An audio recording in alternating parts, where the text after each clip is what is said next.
attention to what's going on in this river. And now you'll think twice before taking people in? Yeah, there's no way that I would take anyone in that river unless I've tested that river. Mary, you're from the rowing club. Your club actually tests the water, don't you? Why have you felt it necessary to do that? Well, over the last 5 years, we've also noticed a catastrophic degradation and decline in the state of the river. And while witnessing that, we thought, well, how can we get involved? So I contacted Charles Watson, who was just setting up River Action at that time.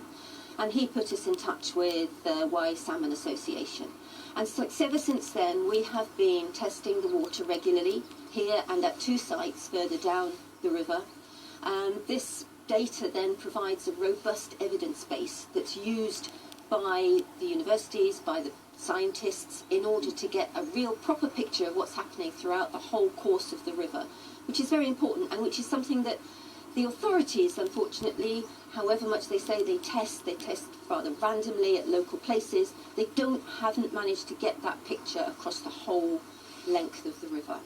Rachel, I suppose rather sadly, you have experienced the consequences of a polluted river firsthand, haven't you? Yeah, absolutely. I mean, this river is used by many, many people, school children, old people, and particularly us members. We found that if we're falling in the river, people are getting tummy upsets and other problems. On a personal note, I had a cut on my leg that started off quite small a couple of years ago, and it progressively got worse and got very, very infected, and I got quite ill, and I had to go to hospital and have antibiotic shots and tetanus jabs. So absolutely. Angela, if I could just come back to you. You've been talking about the Wye for a long time.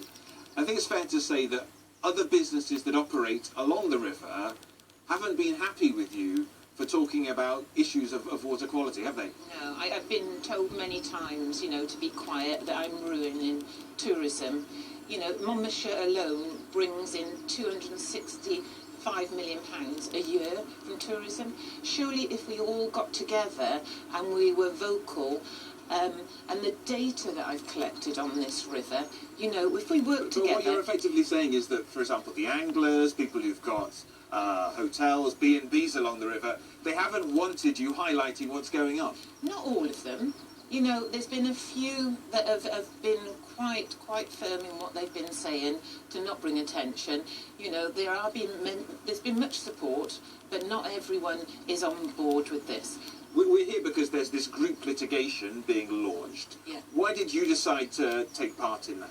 Well, I just feel that we are at the end of trying to bring change for this river. So as I said, I've been campaigning 6 years. I'm on this 24/7. I've spent over £30,000 of my own money.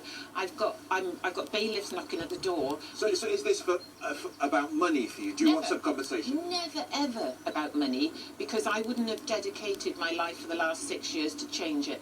This is about holding those polluters to account for what they are doing to our river.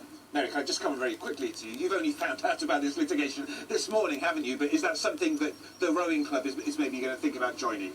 Well, as the safety officer, which I am for this rowing club, this pollution does give us another risk that we need to assess and to deal with. So certainly the experience of people like Rachel and people in our club, we would need to have a look at that and think very carefully about whether we join. And certainly, you know, as I say, I haven't seen much of it today until today.